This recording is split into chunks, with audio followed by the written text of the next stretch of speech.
부신피로 증후군이에요. 이게 범위가 되게 좀 크기 때문에 오늘은 개요 정도 이런 거 다라는 정도로 좀 알아볼게요. 우리가 이걸 이제 아드레날 유튜브로 해서 가급적이면 이제 영어 표현을 전혀 안 쓰려고 하는데 여러분들이 용어는 좀 정확하게 알고 있어야 될 것 같아요. 아드레날 퍼티그 신드롬이라 해서 아드레날은 부신에서 여러 가지 우리 몸의 항상성을 회복하기 위해서 여러 가지 일을 하다가 부신이 피곤해서 생기는 증후군이다. 이렇게 이해하시면 될 것 같아요.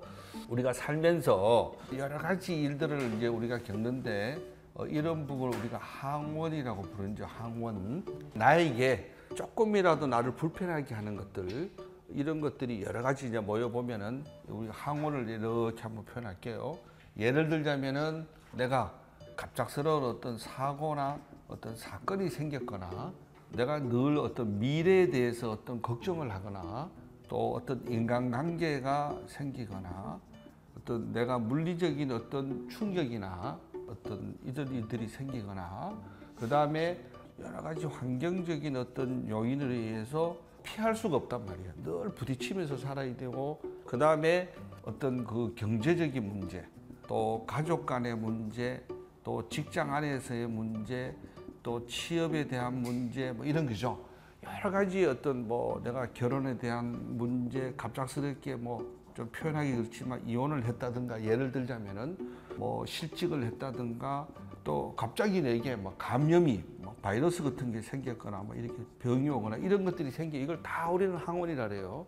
내가 살아가면서 나를 조금이라도 불편하게 하는 모든 것들 내 기준이 될 수도 있고 또 기준이 아닌 것도 될 수 있어요. 삶에서 모든 불편한 것들을 우리는 항원이라 그러죠. 이 항원이 우리 신체를 뭘 하냐면 자극을 하겠죠. 이렇게 자극을 한단 말이에요. 그러면 결과적으로 이 항원은 우리가 크게 보면은 우리가 스트레스라고 표현을 해보면은 모든 게 다 스트레스야. 그냥 미래에 대한 거 나는 늘 불안해하고 자녀에 대한 거 뭐 직장에 늘 이런 많은 스트레스를 갖고 있는데 이 스트레스가 예를 들자면 짧은 스트레스냐 내가 뭐 취업 걱정하다가 바로 해결이 돼 버렸어. 그냥 또 뭐 여러 가지 이제 인간적인 관계 복잡한 문제들 있다가 해결이 됐어.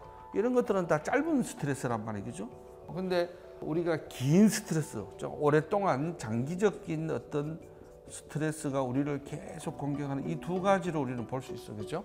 줌에 들어오신 분들이나 지금 여기 앉아서 강의를 듣는 분 중에 사람이 사는 자체가 다 이 스트레스를 받는 거예요. 그냥 짧을 수도 있고 길 수도 있고 이 두 가지 스트레스가 늘 나를 이렇게 힘들게 한단 말이죠. 그런데 이 힘들게 하면은 이 힘들게 하는 이 문제를 우리는 지난번에 우리 인체에 대한 그림을 그렸기 때문에 뇌에 대한 얘기를 했죠. 뇌. 우리 뇌는 시상하부와 내하수체라는 얘기를 제가 할 수밖에 없죠. 이걸 우리는 간뇌라고 했어. 그죠? 간뇌인데 여기에는 이제 가장 큰 뇌는 대뇌가 있고 이 두 개를 우리는 이제 간뇌라고 부르고 또 이 밑에 뭐가 있냐면 중뇌가 있고 그 다음에 소뇌가 있고 그 다음에 연수가 있고 그 다음에 척수가 있다. 이게 전부 다 뇌라고 얘기를 했어. 그죠? 이런 모든 우리 몸에 생기는 항원들이 자극을 하면 결국 대뇌와 간뇌가 이제 관리를 하게 되는데 이런 자극이 오면 우리 이 자극을 통해서 우리에게 어떤 변화가 생기냐면은 항상성이 무너진단 말이죠. 항상하게 우리를 지키려는 이 항상성에 대한 불균형이 초래되는 것을 우리 신체는 막아야 된단 말이에요. 염증이 생기거나 예를 들자면은 면역력이 떨어지거나 우리 인체에 예를 들자 혈당량이 변하거나 혈압이 바뀌거나 외부에 대한 이런 항원으로부터 이런 자극이 가면은 이런 항상성 불균형을 우리는 방어하기 위해서 여러 가지 활동들이 벌어진단 말이죠. 그러면 결과적으로는 이 항상성 불균형은 기본적으로 우리가 뭐 예를 들자면 가장 중요한 게 체온이죠. 내가 스트레스를 많이 받으면 체온이 떨어질까 안 떨어질까요? 떨어져요. 내가 예를 들자면은 잠을 못 자고 또 막 이 스트레스 받는 중에 음식 조절이 안 되면 혈당량의 변화도 생긴단 말이죠. 혈당도 왔다 갔다 그러고 그 다음에 pH도 생기고 그 다음에 우리가 몸이 막 물과 나트륨 삼투압도 생기고 그 다음에 또 우리가 혈압도 예를 들자면 바뀌고 맥박도 그냥 막 달라지고, 그다음에 우리 장내 미생물도 바뀌고, 우리 혈액 속에 있는 많은 미네랄들도 막 바뀐다. 막 이런 것들을 사람이 살기 위해서 사람은 일정한 수준의 항상 원상태로 돌아가려는 이런 성질을 갖고 있단 말이죠. 근데 이런 성질들을 자꾸 이런 항원들이 와서 나를 괴롭히면은 이 항상성의 불균형을 유지하려고, 이걸 지키려고, 보호하고 유지하려고 우리 뇌는 엄청난 일을 한단 말이죠. 이런 일을 하는 중에 부신이라는 게 얘가 필요해서 생기는, 부신이 필요해서 생기는 증후군이란 말이에요.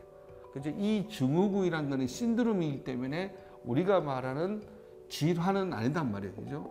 우리가 의과대학이나 일반 병원에서 이게 병이다라고 얘기하는데 나는 갖고 있단 말이지, 그죠?